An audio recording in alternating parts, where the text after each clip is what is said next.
샬롬, 지난밤 잘 주무셨습니까? 저는 오늘 인생의 오답 노트라는 말씀의 제목으로 하나님의 말씀을 증거하려고 합니다. 역사를 잊은 민족에게 미래는 없다라는 말이 있습니다. 지나간 일을 통해 제대로 배우지 못하면 실패나 어려운 일이 반복된다라는 말입니다. 한 나라, 한 민족뿐만이 아닙니다. 우리의 신앙생활도 그렇죠. 실패와 실수를 반복한다면 성장은 없습니다. 하나님은 오늘 이스라엘 백성들의 가장 아픈 부위를 건드리십니다. 이스라엘 백성들이 악한 길에서 떠나 하나님께 돌아오기를 원하셨기 때문입니다. 그런데 우리 학교를 다녀보신 분들은 아시겠지만 가장 하기 싫은 일이 복습과 오답 노트 작성하는 것입니다. 시험지를 보면 틀린 문제를 다시 보는 것이 가장 어렵지요. 틀렸다는 것을 인정하기도 싫은데 다시 문제를 들여다보고 다시 푸는 과정이 참 괴롭습니다. 오늘 말씀 열왕기하 24장에서 25장은 이스라엘 백성들의 아픈 역사를 담고 있습니다. 당시 이스라엘 백성들의 마음은 어땠을까요? 사울 왕이 세워지고 다윗 왕과 솔로몬 왕을 통해 전성기를 누리던 나라가 두 나라로 쪼개졌습니다. 북이스라엘과 남유다. 그리고 얼마 지나지 않아 북이스라엘은 722년 아수르에게, 587년 남유다는 바벨론에게 각각 멸망을 당하지요. 하나님을 믿는 백성들에게 왜 이런 일이 일어난 것일까요? 분명 하나님께서는 그들을 지키시고 그들에게 복 주시고 또 그들을 제사장 나라로 만들어 주시고 세워 주셨다고 약속하시고 말씀하셨는데 말입니다. 왜 하나님은 그들의 아픈 역사를 기록하라고 하셨을까요? 오늘 말씀의 본문처럼 시드기야 왕의 눈이 뽑히고 바벨론으로 끌려간 이야기. 여호와의 성전 놋 기둥이 뽑히고 예배를 위해 사용되었던 놋 그릇들이 깨지고 소중한 성전 기물들이 바벨론으로 보내진 이야기. 이 아픈 역사를 말입니다. 하나님은 이 역사를 통해 이스라엘 백성들이 다시는 같은 실수를 반복하지 않기를 원하셨습니다. 그래서 여러 열강들을 사용하여 이스라엘 백성들에게 아픔을 주십니다. 24장 19절 20절 말씀을 함께 읽어보겠습니다. 그가 여호야김의 모든 행위를 따라 여호와 보시기에 악을 행한지라. 여호와께서 예루살렘과 유다를 진노하심이 그들을 그 앞에서 쫓아내실 때까지 이르렀더라. 하나님은 이스라엘 백성들이 이 말씀을 듣고 또 기록하기를 원하셨습니다. 모든 백성들이 하나님 보시기에 악을 행하지 않기를 원하셨기 때문입니다. 악에서 떠나 돌이켜 하나님을 경외하는 삶을 살기 원하셨습니다. 어릴 적 학교 폭력으로 인해 마음에 큰 상처를 가지고 살던 한 여자가 있었습니다. 그녀는 마음뿐만 아니라 그녀의 팔에도 어릴 적 괴롭힘으로 인해 남겨진 흉터가 있었지요. 그녀를 사랑하던 한 남자가 그녀의 팔의 흉터를 치료해 주겠다며 말합니다. 그 상처 자국에 다시 상처를 내어 새 살이 돋게 하면 상처를 치료할 수 있다고 말합니다. 그렇지만 여자는 그 흉터를 치료하지 않기로 하지요. 우리 인생에도 크고 작은 흉터들이 있습니다. 하나님은 그 작은 흉터들이 흉지지 않기를 원하십니다. 하나님은 우리의 크고 작은 흉터들을 통해 하나님이 우리를 다스리시고 사랑하시며 우리를 인도하신다는 그 사랑의 흔적을 주시길 원합니다. 우리의 실패와 실수도 그리고 아픔마저도 하나님께 가져가면 하나님께서 우리를 사랑하시는 흔적이 됩니다. 오늘 말씀의 이스라엘 백성들은 가장 아픈 시기에 이 말씀을 피하지 않았습니다. 그들은 하나님의 뜻대로 이 말씀을 기록하며 듣고 자신들의 역사에 새겼습니다. 열왕기하 25장 27절 말씀을 읽어드리겠습니다.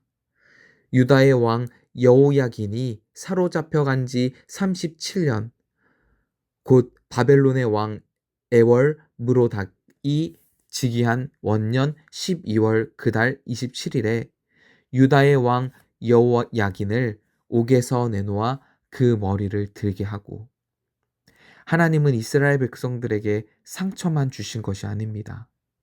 유다의 왕 여호야긴의 석방을 통해 하나님은 다시 한번 그들의 상처에 새 살이 돋아날 것을 꿈꾸게 하시고 소망하게 하십니다.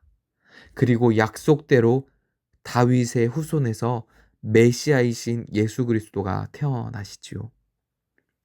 사랑하는 우리 청파동 교회 성도님들, 인생에서 가장 아픈 상처가 무엇입니까? 가장 괴로운 역사가 있으십니까? 오늘 이스라엘 백성들처럼 그 역사를 마주하시고 그 아픈 상처를 하나님께 드리십시오. 우리 삶의 실패와 실수와 또 모든 아픔을 통해 하나님께서 우리의 삶에 일하시기를 간절히 기도합니다. 하나님, 우리 삶에 반복되는 실패와 실수와 어려움 그리고 죄들이 있습니다. 오늘 말씀을 통해 그들의 실패를 기록하고 하나님 앞에서 그 실패와 상처를 올려드렸던 이스라엘 백성들을 봅니다. 우리 역시 삶의 아픔과 실패를 하나님 앞에 가져오게 하여 주십시오. 피하지 않게 하여 주시옵소서. 하나님 앞에 그 상처와 흉터를 드리고 그 상처와 아픔이 하나님께서 우리를 만지시고 회복시키는 흔적이 되게 하여 주시옵소서. 예수님의 이름으로 기도드립니다. 아멘. 열왕기하 24장. 여호야김 시대에 바벨론의 왕 느부갓네살이 올라오매 여호야김이 3년간 섬기다가 돌아서 그를 배반하였더니 여호와께서 그의 종 선지자들을 통하여 하신 말씀과 같이 갈대아의 부대와 아람의 부대와 모압의 부대와 암몬 자손의 부대를 여호야김에게 보내 유다를 쳐 멸하려 하시니, 이 일이 유다의 임함은 곧 여호와의 말씀대로 그들을 자기 앞에서 물리치고자 하심이니, 이는 므낫세에 지은 모든 죄 때문이며 또 그가 무죄한 자의 피를 흘려 그의 피가 예루살렘에 가득하게 하였음이라. 여호와께서 사하시기를 즐겨하지 아니하시니라. 여호야김의 남은 사적과 행한 모든 일은 유다 왕 역대지략에 기록되지 아니하였느냐. 여호야김이 그의 조상들과 함께 자매 그의 아들 여호야긴이 대신하여 왕이 되니라. 애굽 왕이 다시는 그 나라에서 나오지 못하였으니, 이는 바벨론 왕이 애굽 강에서부터 유브라데 강까지 애굽 왕에게 속한 땅을 다 점령하였음이더라. 여호야긴이 왕이 될 때 나이가 18세라. 예루살렘에서 석 달간 다스리니라. 그의 어머니의 이름은 느후스다요, 예루살렘 엘라단의 딸이더라. 여호야긴이 그의 아버지의 모든 행위를 따라서 여호와께서 보시기에 악을 행하였더라. 그때에 바벨론의 왕 느부갓네살의 신복들이 예루살렘에 올라와서 그 성을 애워싸니라. 그의 신복들이 애워쌀 때 바벨론의 왕 느부갓네살도 그 성에 이르니, 유다의 왕 여호야긴이 그의 어머니와 신복과 지도자들과 내시들과 함께 바벨론 왕에게 나아가매 왕이 잡으니, 때는 바벨론의 왕 8째 해이라. 그가 여호와의 성전의 모든 보물과 왕궁 보물을 집어내고 또 이스라엘의 왕 솔로몬이 만든 것 곧 여호와의 성전의 금 그릇을 다 파괴하였으니 여호와의 말씀과 같이 되었더라. 그가 또 예루살렘의 모든 백성과 모든 지도자와 모든 용사 10,000명과 모든 장인과 대장장이를 사로잡아가매 비천한 자 외에는 그 땅에 남은 자가 없었더라. 그가 여호야긴을 바벨론으로 사로잡아가고 왕의 어머니와 왕의 아내들과 내시들과 나라의 권세 있는 자도 예루살렘에서 바벨론으로 사로잡아가고, 또 용사 7,000명과 장인과 대장장이 1,000명 곧 용감하여 싸움을 할 만한 모든 자들을 바벨론 왕이 바벨론으로 사로잡아가고, 바벨론 왕이 또 여호야긴의 숙부 마따니아를 대신하여 왕으로 삼고 그의 이름을 고쳐 시드기야라 하였더라. 시드기야가 왕이 될 때 나이가 21세라. 예루살렘에서 11년간 다스리니라. 그의 어머니의 이름은 하무다리요 림나인 예레미야의 딸이더라. 그가 여호야김의 모든 행위를 따라 여호와 보시기에 악을 행한지라. 여호와께서 예루살렘과 유다를 진노하심이 그들을 그 앞에서 쫓아내실 때까지 이르렀더라. 시드기야가 바벨론 왕을 배반하니라. 열왕기 하 25장. 시드기야 제9년 열째 달 10일에 바벨론의 왕 느부갓네살이 그의 모든 군대를 거느리고 예루살렘을 치러 올라와서 그 성에 대하여 진을 치고 주위에 토성을 쌓음에 그 성이 시드기야 왕 제11년까지 포위되었더라. 그해 넷째 달 9일에 성중에 기근이 심하여 그 땅 백성의 양식이 떨어졌더라. 그 성벽이 파괴됨에 모든 군사가 밤중에 두 성벽 사이 왕의 동산 견문길로 도망하여 갈대아인들이 그 성읍을 에워쌌으므로 그가 아라바 길로 가더니 갈대아 군대가 그 왕을 뒤쫓아가서 여리고 평지에서 그를 따라잡음에 왕의 모든 군대가 그를 떠나 흩어진지라. 그들이 왕을 사로잡아 그를 림나에 있는 바벨론 왕에게로 끌고 가매 그들이 그를 신문하니라. 그들이 시드기야의 아들들을 그의 눈앞에서 죽이고 시드기야의 두 눈을 빼고 놋 사슬로 그를 결박하여 바벨론으로 끌고 갔더라. 바벨론 왕 느부갓네살의 19째 해 5월 7일에 바벨론 왕의 신복 시위대장 느부사라단이 예루살렘에 이르러 여호와의 성전과 왕궁을 불사르고 예루살렘의 모든 집을 귀인의 집까지 불살랐으며 시위대장에게 속한 갈대아 온 군대가 예루살렘 주위의 성벽을 헐었으며 성중에 남아있는 백성과 바벨론 왕에게 항복한 자들과 무리 중 남은 자는 시위대장 느부사라단이 모두 사로잡아가고 시위대장이 그 땅에 비천한 자를 남겨두어 포도원을 다스리는 자와 농부가 되게 하였더라. 갈대아 사람이 또 여호와의 성전에 두 놋기둥과 받침들과 여호와의 성전의 놋바다를 깨뜨려 그 놋을 바벨론으로 가져가고 또 가마들과 부삽들과 부집게들과 숟가락들과 섬길 때 쓰는 모든 놋그릇을 다 가져갔으며 시위대장이 또 불 옮기는 그릇들과 주발들 곧 금으로 만든 것이나 은으로 만든 것이나 모두 가져갔으며 또 솔로몬이 여호와의 성전을 위하여 만든 두 기둥과 한 바다와 받침들을 가져갔는데 이 모든 기구의 놋 무게를 헤아릴 수 없었으니 그 한 기둥은 높이가 18규빗이요 그 꼭대기에 놋 머리가 있어 그 높이가 3규빗이요 그 머리에 둘린 그물과 석류가 다 놋이라. 다른 기둥의 장식과 그물도 이와 같았더라.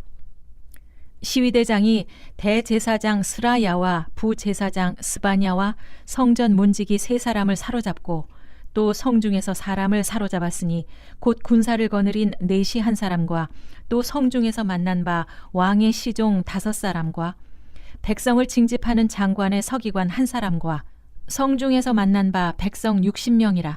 시위대장 느부사라단이 그들을 사로잡아 가지고 림나 바벨론 왕에게 나아가매 바벨론 왕이 하마 땅 림나에서 다 쳐 죽였더라. 이와 같이 유다가 사로잡혀 본토에서 떠났더라. 유다 땅에 머물러 있는 백성은 곧 바벨론 왕 느부갓네살이 남긴 자라. 왕이 사반의 손자 아히감의 아들 그달리아가 관할하게 하였더라.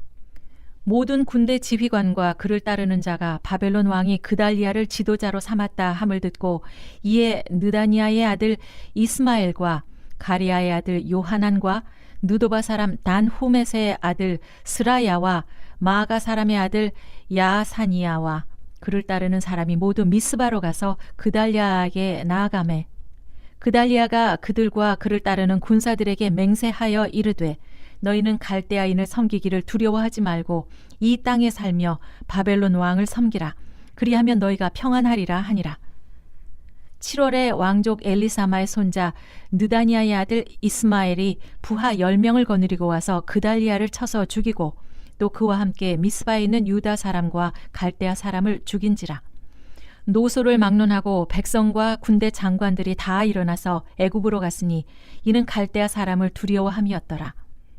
유다의 왕 여호야긴이 사로잡혀간 지 37년 곧 바벨론의 왕 에윌 무로닥이 즉위한 원년 12월 그달 27일에 유다의 왕 여호야긴을 옥에서 내놓아 그 머리를 들게 하고 그에게 좋게 말하고 그의 지위를 바벨론에 그와 함께 있는 모든 왕의 지위보다 높이고 그 죄수의 의복을 벗게 하고 그의 일평생에 항상 왕의 앞에서 양식을 먹게 하였고 그가 쓸 것은 날마다 왕에게서 받는 양이 있어서 종신토록 끊이지 아니하였더라.